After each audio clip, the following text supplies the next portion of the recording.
Who Owns the Future, Chapter 9, Misusing Big Data to Become Ridiculous.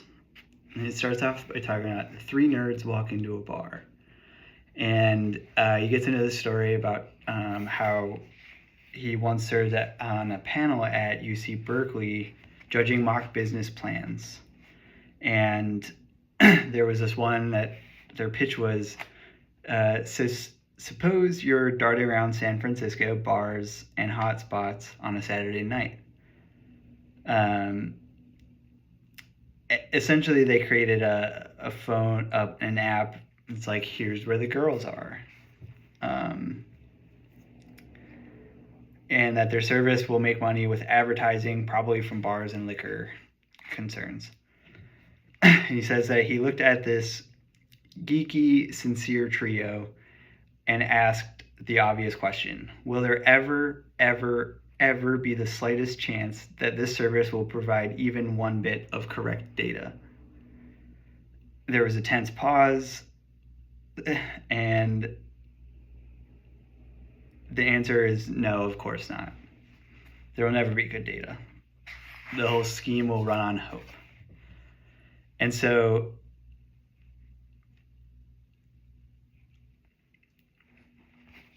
this gets into, sort of the overarching narrative here has to do just like the way that big data can be misused, or it can lean into this like hopeful idea that I guess the argument there will be sort of played out as I keep going. But your lack of privacy is someone else's wealth.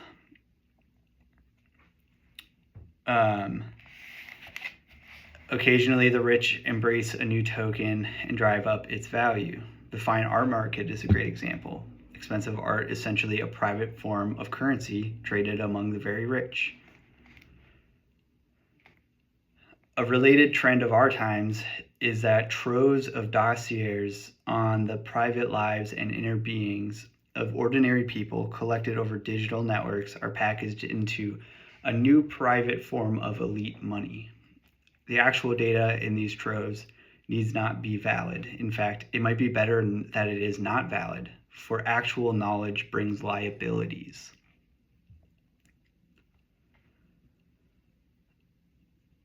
Few people realize the degree to which they are being tracked and spied upon in order that this new form of currency can be created.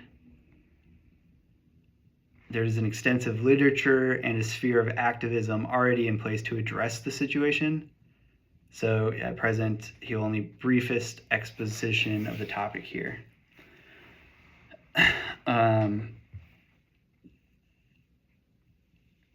And I want to, I guess, at this point, just like call that out, highlight that.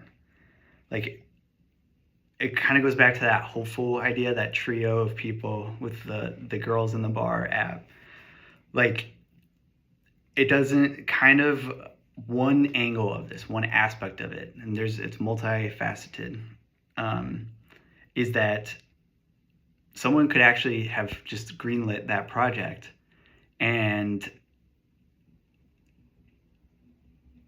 whether or not their service is true or accurate doesn't really matter. And in fact, it's somewhat better to not know for sure, because actual knowledge brings liabilities.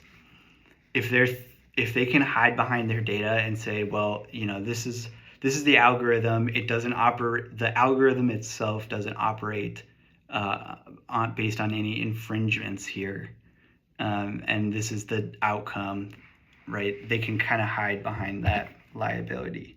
But more importantly is the fact that big data is used as sort of currency, and it's a more abstract idea, I know, but like, it really is, it's there. And it goes back to this idea of introducing money, power, and information is now the trifecta. There's no definitive map of network spying services. Google has historically been at the top of the heap for collecting spy data about you on the open internet, while Facebook has mastered a way to corral people under an exclusive microscope. That said, other companies that you've probably never heard of, like Axiom and eBureau, are also deeply determined to create dossiers on you. Because spying on you is, for the moment, the official primary business of the information economy, any attempt to avoid being spied on, such as the use of ghostery, can seem like an assault on the very idea of the internet. Huge segment here. They often refer to Facebook's network as like the walled garden. It keeps you in their walls, within their walls. That's kind of what they're talking about there in the exclusive microscope. And I just think it's interesting, like using anything like ad blockers or, preventing cookies through add-ons somehow makes the individual seem like a criminal for trying to like assault the nature of the internet.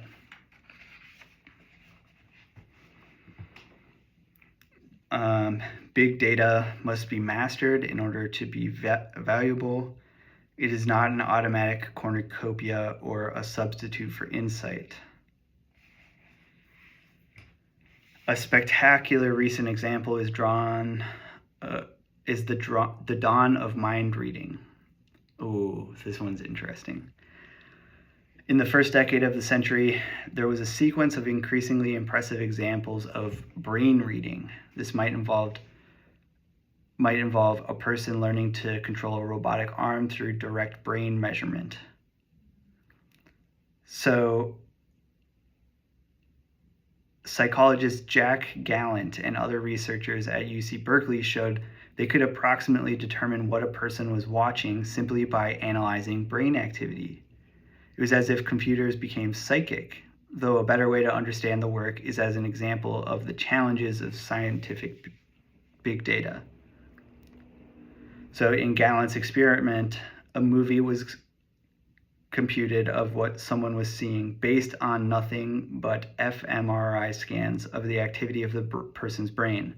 The images looked blurry and otherworldly, but did conform to what was actually seen.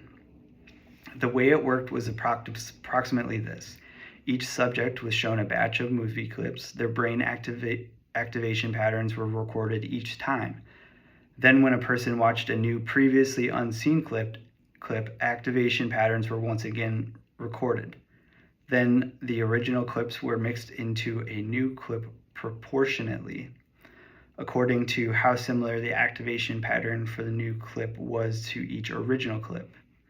With enough previously seen clips mixed together, a fuzzy new clip emerges that does look like what the subject is watching. This was a remarkable result of great importance, but it was only the first step of scientific inquiry. Furthermore, similar techniques turn out to work for sound, speech, and other domains of experience and action. The age of high-tech mind reading has begun.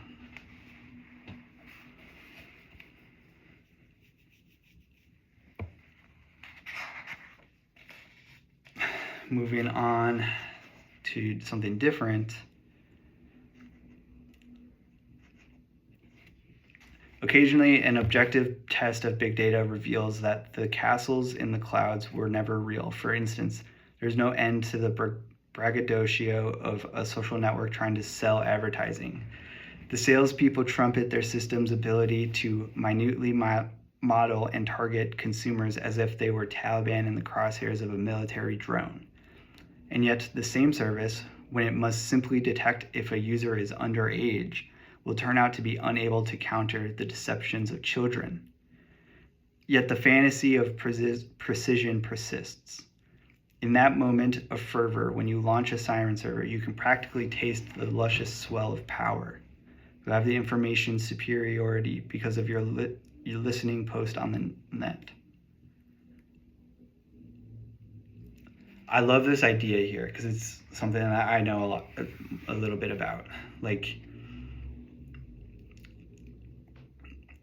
salespeople, trumpeting that they're able to target, the advertising people do this all the time. How great they are at targeting people, how you basically know the people that you're, selling to, where they are, like what they're using, all of this. But somehow, and like they can make these claims, and then somehow when we get into this issue of targeting to children, to underage people, that they're unable to somehow, like, despite having all of this great ability to target and do whatever and to know with really good certainty, they can't seem to combat underage kids, tricking them, whatever. The problem with magic. To the degree big data can seem magical, it can also be spectacularly misleading. Perceiving magic is precisely the same thing as perceiving the limits of your own understanding. When correlation is mistaken for understanding, we pay a heavy price. An example of this type of failure was the string of early 21st century financial crises in which correlations created gigantic investment packages that turned out to be duds in aggregate, bringing the world to indebtedness and austerity. Yet few financiers were blamed, at least in part because the schemes were complex and automated to such a high degree.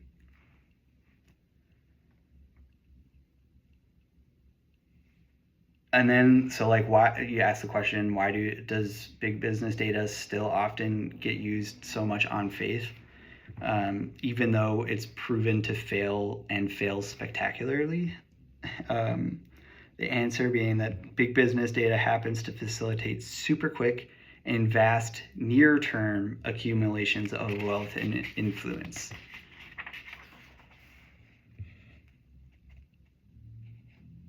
A wannabe siren server might enjoy honest access to data at first, as if it were an invisible observer, but then if it becomes successful enough to become a real siren server, then everything changes.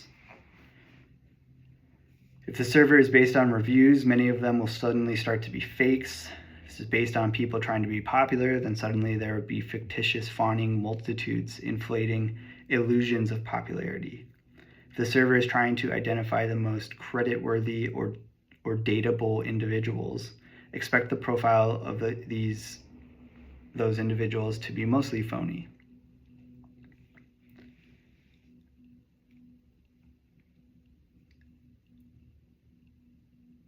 It kind of goes, and it goes back to these same old games, where, like, especially when it comes to money, like money and popularity and success, like, there's going to be imitation, there's going to be, people manipulating the system in order to gain some sort of advantage.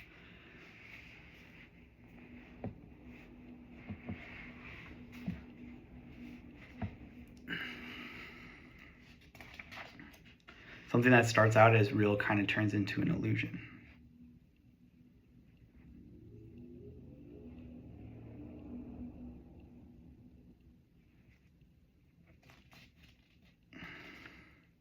So then we get into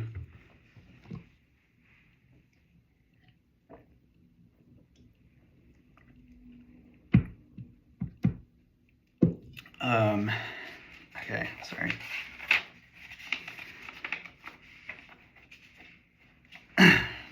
The kicker, and he's using Kickstarter here as like a case study almost, which is a tool for funding product development, which isn't perfect. It would be even better if it supported the creation of risk pools for multiple projects and an insurance or risk management system for customers. So in this instant, classic problem in digital markets, or I guess the problem that they're addressing is the market for lemons, after the title of the famous paper, which helped earn its author, George Akerlof, a Nobel Prize in economics. The lemons in this paper were not from the lemonade stand we encountered earlier, but were instead crummy used cars for sale.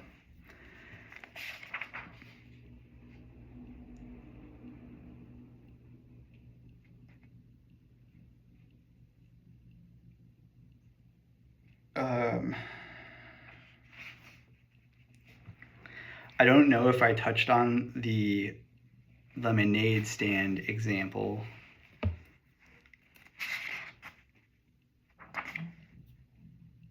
But let's see if it goes. If I'll keep going. If I don't, I'll go circle back on the lemonade stand. The lemons, again, they were used cars. Buyers worried that sellers knew more about a used car's problems than they were letting on, which put a pervasive burden on the market, stunted it, and made it less efficient. A truly transparent form of digital market might perhaps offer a reduced occurrence of this sort of degradation.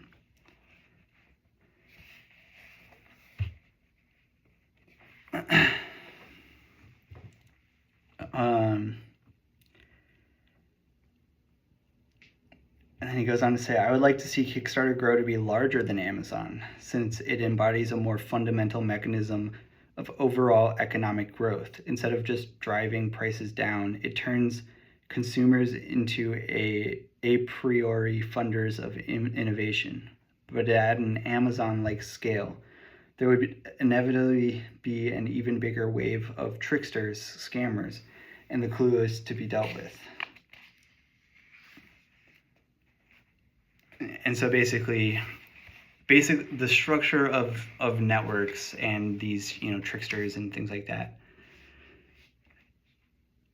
make it so that a place like Kickstarter can't grow to its full potential, essentially.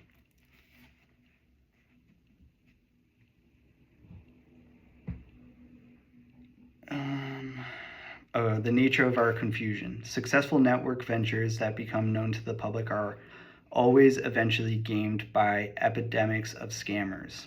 Unscrupulous content farms turn out drivel and link to themselves in an attempt to climb high on Google's search results. And bloggers herded by major media companies are encouraged to spice up their writing with keywords and phrases, not to grab human attention, but the attention of Google's algorithms. I love that. I called that one out specifically because that's something that I'm really frustrated with in my daily experience, is that it doesn't feel like content is being created for people, even if the content within it's at least the attraction mechanisms, like the titles or the descriptions or summaries, whatever. They're appealing to algorithms and not the people who are supposed to be reading them.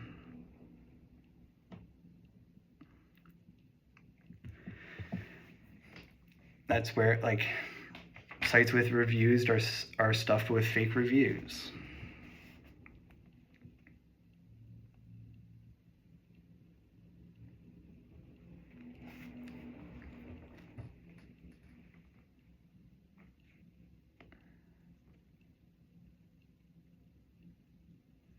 Instead of a story of villains, I see a story of technologists and entrepreneurs who were pioneers challenging us to learn from their results. My argument is not so much that we should fight the power, but that a better way of conceiving information technology would really be better for most people, including those ambitious people who plan to accomplish giant feats. So he's arguing both from the perspective of a big-time mocker and from the perspective of a more typical person.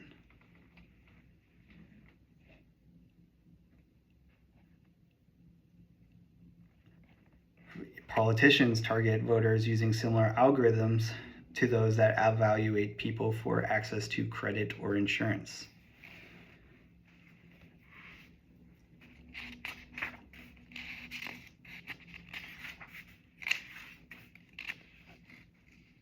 And then he does this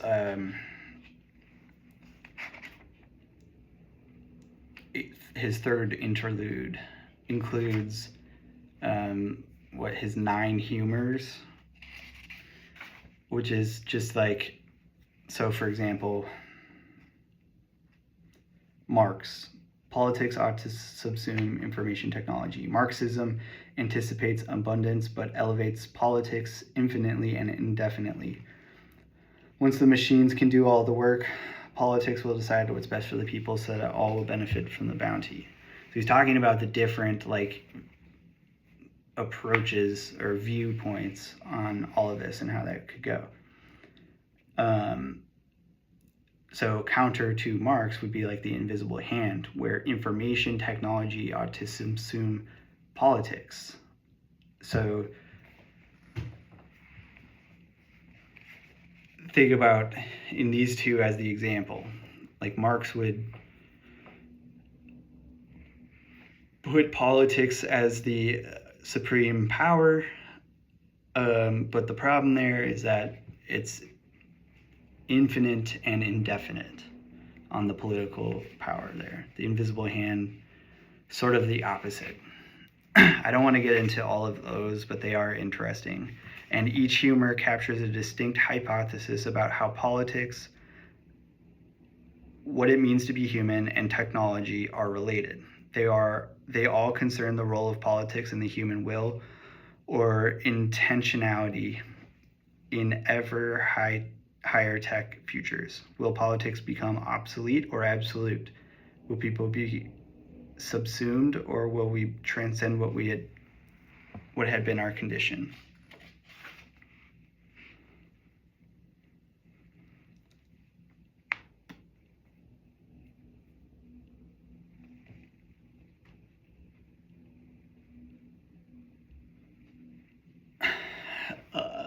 This portion, which I do have to note.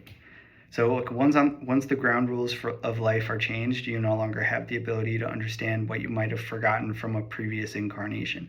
No adult really knows what was lost in the process of growing up, because the adult brain cannot quite realize the mentality in which the childhood memories are fully meaningful. With that level of change comes a kind of partial death.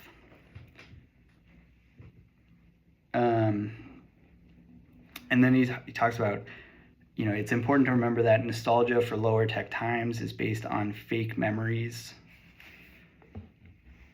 And so I'm calling this section out a little bit as like a point where I don't know that I 100% agreed with everything being said. To be fair, what he's saying in the context of this is pretty true. That a lot of times we feel this sense of nostalgia for the past, even though it kind of forgets how bad some things were or how much has been improved. But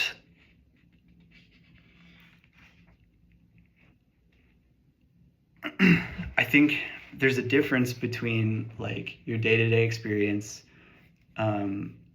the things of the past, and a difference between the nostalgia of the ideas or the philosophies of a period.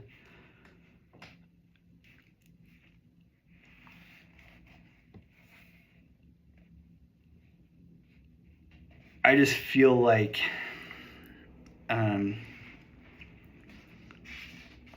his ultimately his stance was a little bit too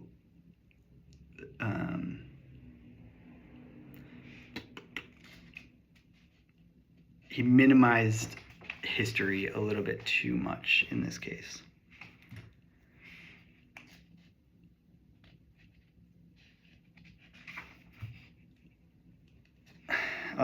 Practical optimism.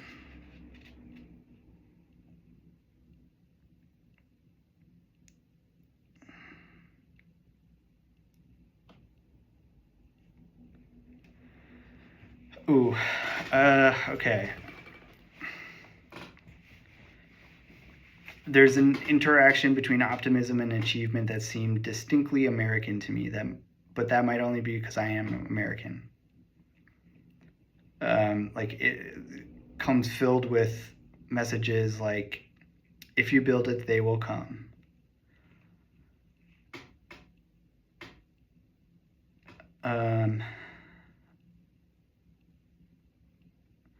Okay, so Pascal just suggested that one ought to believe in God because if God exists, it will have been the correct choice, while if God turns out to not exist, little harm will have been done by holding a false metaphysical belief.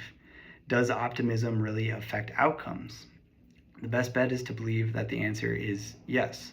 I suppose the vulgar construction Kirk's wager is a workable moniker for it. And he's bringing it up not for anything to do with God, but because he thinks the logic behind it is similar to some of the thought games going on in the mind of technologists. The common logic was not behind Pascal's and Kirk's wagers is not perfect. The cost of belief isn't really known in advance. There are those who think we've paid too high a price for belief in God, for instance. Also, you could make similar wages for an endless variety of beliefs, but you couldn't hold all of them. How do you choose? For better or worse, however, we technologists have made Kirk's wager. We believe that all this work will make the future better than the past. The negative side effects, we are convinced, will not be so bad as to make the whole project a mistake. We keep pushing forward, forever forward, not knowing quite where we are going.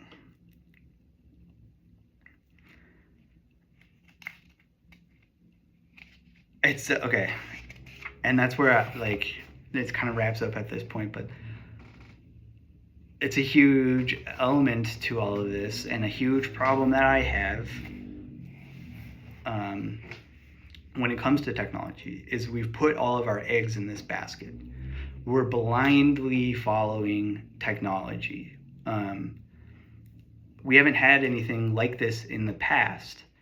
And so the best that we can do is draw on previous sort of comparable experiences, but a lot of times we don't have anything that perfectly lines up.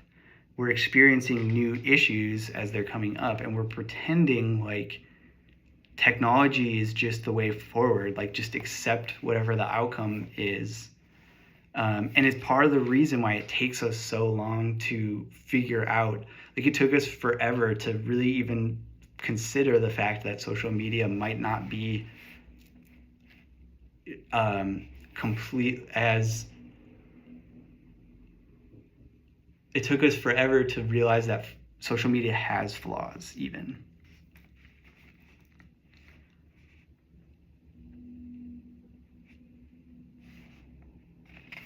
Oh my God, okay. Scientists who study pure things like theoretical physics or neuroscience frequently address the public with books and TV documentaries about the sense of wonder they feel and the beauty their work has uncovered. Technologists have less motivation to talk about these things because we don't have a problem with patronage. We don't need to enchant the taxpayer or the bureaucrat because our work is inherently remunerative. The result is that the cultural, spiritual, and aesthetic ideas of scientists are a public conversation, while technologists use the rather large slice of public attention we attract primarily for the purpose of promoting our latest offerings. So the situation is more than a little perverse, since the motivating ideas in the heads of technologists have a far greater effect on the world than the ideas that scientists talk about when they exceed the boundaries of their expertise.